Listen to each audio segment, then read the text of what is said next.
When people think of the sirens from Greek mythology, they usually think of something like this.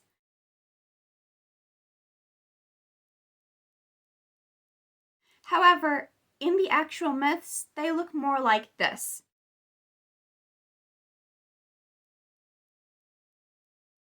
That's right, they were part woman and part bird, not part woman and part fish. They didn't originally have anything to do with mermaids. They did still have a connection to the ocean. Their victims were sailors who encountered them on long sea voyages, but they were never described as having fishtails or living underwater. There were other creatures in Greek mythology that actually had much more in common with our modern idea of mermaids. For example, the Nereids were the daughters of Nereus, a sea god.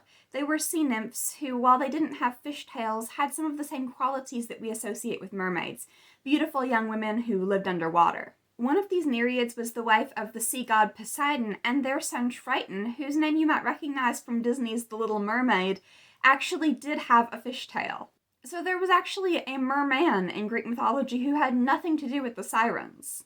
However, mermaids don't primarily originate from Greek mythology. In fact, they're something that many cultures all around the world have come up with. They do look very different across different cultures, and the ways that they behave towards the humans that they encounter can vary widely, from extremely benevolent to very malicious. Like the sirens, they were usually seen as rather dangerous by sailors, and while they weren't always depicted as singing to lure people to their deaths, they did often have some association with shipwrecks or storms at sea or other dangers. So I wanted to look at Child Ballad number 289. This is an example of a story, or in this case a song, where although the mermaid isn't behaving like the sirens from Greek mythology, as in she's not singing to lure people to their deaths, she still is associated with tragedy at sea and with drowning. Now, the lyrics actually just describe a fair, pretty maid, but the title of the ballad is actually The Mermaid, so clearly that's meant to be the case. There are several variations on this ballad, but the one that I'm going to read you is version D. "'Twas a Friday morning when we set sail, and our ship was not far from land, when there we spied a fair pretty maid, with a comb and a glass in her hand. Oh, the raging seas they did roar, and the stormy winds they did blow, while we poor sailor boys were all up aloft, and the landlubbers lying down below, below, below, and the landlubbers lying down below. Then up spoke the captain of our gallant ship, and a mariner good was he. I have married a wife in fair London town, and this night a widow she will be. Then up spoke the cabin boy of our gallant ship, and a brave little boy was he. I've a father and a mother in old Portsmouth town, and this night they will both weep for me. Then up spoke a seaman of our gallant ship, and a well-spoken man was he. For want of a long boat we shall all be drowned, and shall sink to the bottom of the sea. Then 3 times round went that gallant ship, and down like a stone sank she. The moon shone bright, and the stars gave their light, but they were all at the bottom of the sea." Now, not all mermaids or mermaid equivalents in folklore were associated with drowning or disasters at sea.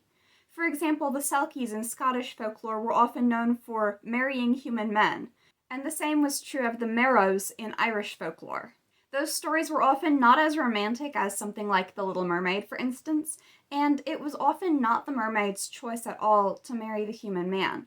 Often she would be stranded on land in some way. Like, for instance, with the Selkies, they had a seal skin that allowed them to live underwater, and if it was stolen, they had to remain on land. So there were a lot of stories of men who stole Selkie women's seal skins so that they would have to stay with them and marry them. Yeah, it's kind of an uncomfortable idea, I know. Over time, the idea of mermaids has gotten to be more romanticized, with stories like The Little Mermaid portraying helpful, benevolent merpeople who rescue sailors from drowning and who fall in love with human men and take great risks to be able to be with them. So I think it's kind of ironic that our idea of merpeople has gotten to be more positive over time and also more negative, because while The Little Mermaid, and stories that are inspired by that kind of idea of what mermaids would be like, do tend to have this very idealistic view of merpeople, there's also the fact that we basically consider mermaids and sirens to be interchangeable concepts now, and we don't have this idea of a separate type of bird women who were singing to sailors in ancient Greece. In fact, in some languages, there's only one word for both concepts. For example, the French word for mermaid is sirène, the Spanish and Italian words are sirena, and the Portuguese word is sereia. Ironically, modern Greek is not one of those languages. The modern Greek word for mermaid is actually gorgona, which sounds an awful lot like Gorgon, as in Medusa, so that's a completely different type of mythological monster. The languages where mermaid and siren are confused not just culturally but linguistically as well all seem to be derived from Latin, so I was curious to see if ancient Rome was maybe where they got confused about that. After all, the ancient Romans were notorious for taking Greek myths and adopting them into their own belief system and culture while just changing a few small details or names. However, what I found was that that was not the case. From what I was able to find, the first recorded depiction of sirens as mermaids was actually in a book called Liber Monstrorum, which was written in the 7th or 8th century.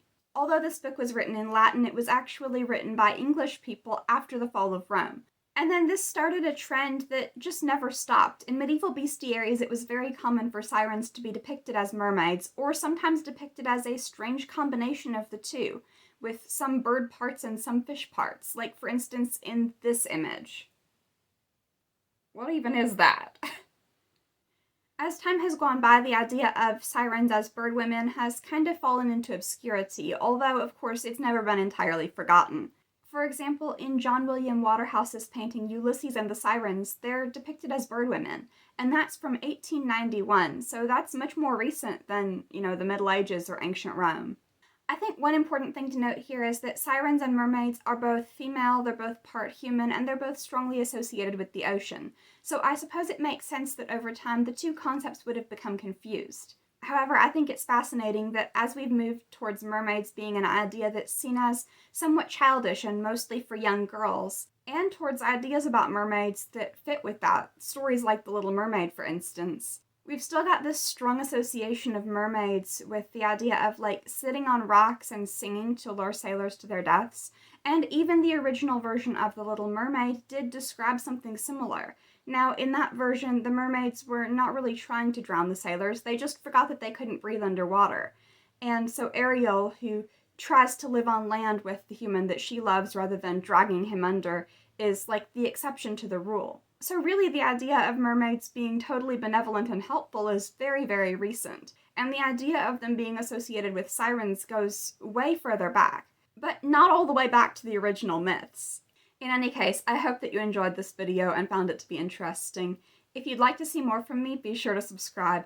I post new videos every Monday and Thursday.